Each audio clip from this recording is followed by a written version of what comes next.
দেখো এই কম্পাউন্ডে যদি বাট এবং ইয়েটের নিয়ম থাকে, এটা তো বলেছিলাম ইনস্পাইট অফ না। আচ্ছা, বিপরীতমুখী অর্থ বোঝালে কি? বিপরীতমুখী অর্থ বোঝালে in spite of his poverty he is honest. আমরা জানি ইনস্পাইট এর পরিবর্তন আমরা কি বসাবো? অলদো। কোথায় আছে রুলসে? রুলসটা সবাই দেখেছিলাম না? আচ্ছা আচ্ছা দেখো, অলদো হি ইজ এ পুর, যদিও সে কি? He is a honest. বিপরীতমুখী বুঝছো তো? সে কি? সৎ। সে কি? সৎ। তুমি যতই ভালো স্টুডেন্ট হও না কেন তোমার রেজাল্ট ভালো না, এটা বিপরীত। তুমি যতই খারাপ স্টুডেন্ট হও না কেন তোমার পরীক্ষা বা রেজাল্ট ভালো হয়, এটা একটা কি? বিপরীত। তাহলে আমরা জানি বিপরীতের ক্ষেত্রে যদি কম্পাউন্ড বলা হয়, কম্পাউন্ডে কি হবে? বাট এবং ইয়েট পরিবর্তন হবে। শুধু কি হবে? বাট এবং ইয়েট। হি ইজ এ পুর but he is a honest. But he is a কি? অনেস্ট। আবারও বলি, তুমি মনোযোগ দাও। ভার্বের সাথে যদি আইন যুক্ত থাকে, শুরুতে বলছিলাম ভার্বের সাথে আইন যুক্ত থাকে, যদি কম্পাউন্ড করতে বলে তাহলে আমরা কি বসাবো? এন্ড সাবজেক্ট প্লাস বি3, অর্থাৎ সাবজেক্ট প্লাস ভার্বের বি3 আগে বসাবো, তারপর কি বসাবো? কমার পরিবর্তে এন্ড। যদি কারণ বোঝায়, কি বোঝায়? কারণ, তাহলে আমরা সিম্পল থেকে যদি কমপ্লেক্স করতে বলে সিন্স বা এস, ও কোশ্চেন করেছিল স্যার কোনটা বসাবো? যে কোনো একটা বসালো হবে। Since he was a ill, dot dot দিয়ে বোঝানো হয়েছে, বাকি যা আছে সব সেন্টেন্স সেম থাকবে। কথা বুঝেছো? কথা বুঝেছো? লাস্টের দিকে দেখো, simple two without reading the more you will the fail, অর্থাৎ শর্তমূলক না বোধক কোন সেন্টেন্স বোঝায়। উইথাউট রিডিং মোর, তুমি যতই পড়াশোনা করো না কেন ইউ উইল ফেল। তুমি কি করো?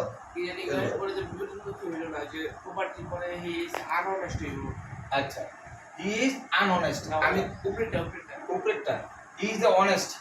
হি ইজ কি? অনেস্ট। ইনস্পাইট অফ, তোমাকে আমি যতই কিছু কিনে ইনস্পাইট করি না কেন তুমি কি? অনেস্ট। তুমি কি?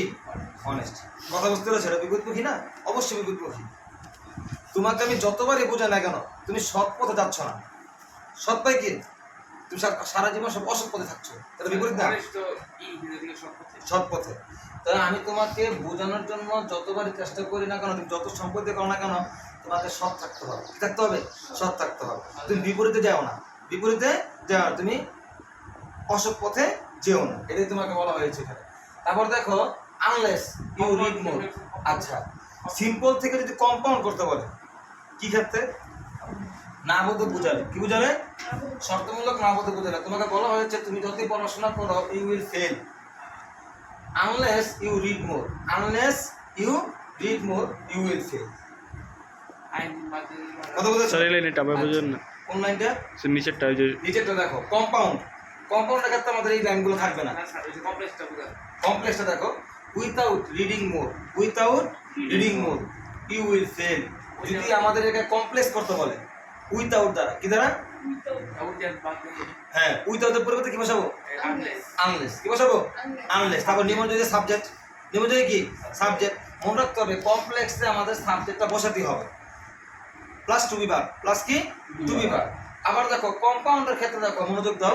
কম্পাউন্ডের ক্ষেত্রে হ্যাঁ, এই যে টু বি ভার্ব, নিচে দেখো unless you read more. Unless you read মোর।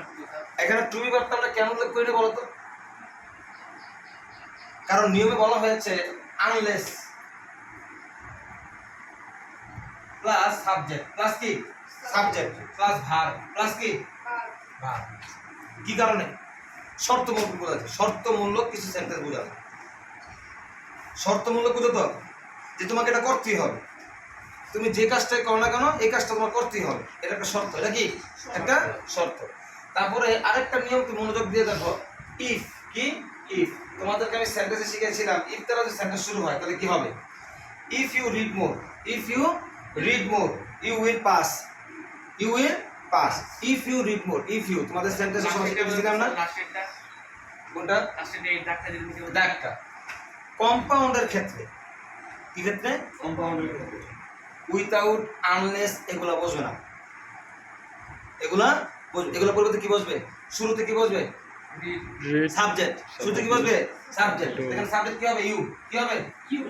তারপর রিড মোর, কমার পরিবর্তে কি হবে? অর। কমার পরিবর্তে কি হবে? অর।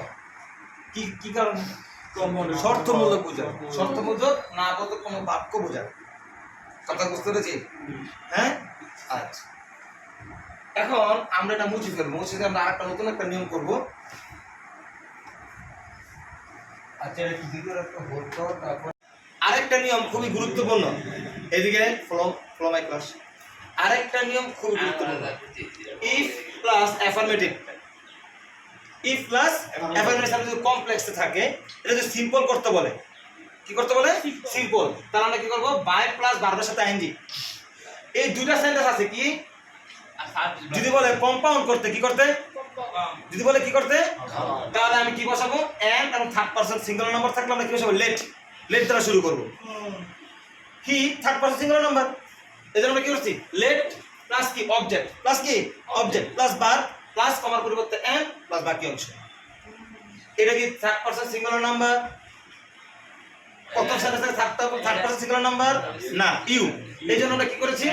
ভার্ব। কি বসাইছি?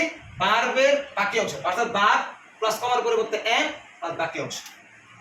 একদম সিম্পল। আমাদের মাথায় থিঙ্কিং থাকতে হবে কম্পাউন্ড মানে হচ্ছে এন্ড, 90% এন্ড বসে, আবার বাটও বসে, এটও বসে, অরও বসে, কিন্তু বেশিরভাগ ক্ষেত্রে আমরা কম্পাউন্ডে কি বসে? কমা পরিবর্তে এন্ড। আর বেশিরভাগ ক্ষেত্রে কম্পাউন্ডে কি দ্বারা শুরু হয়?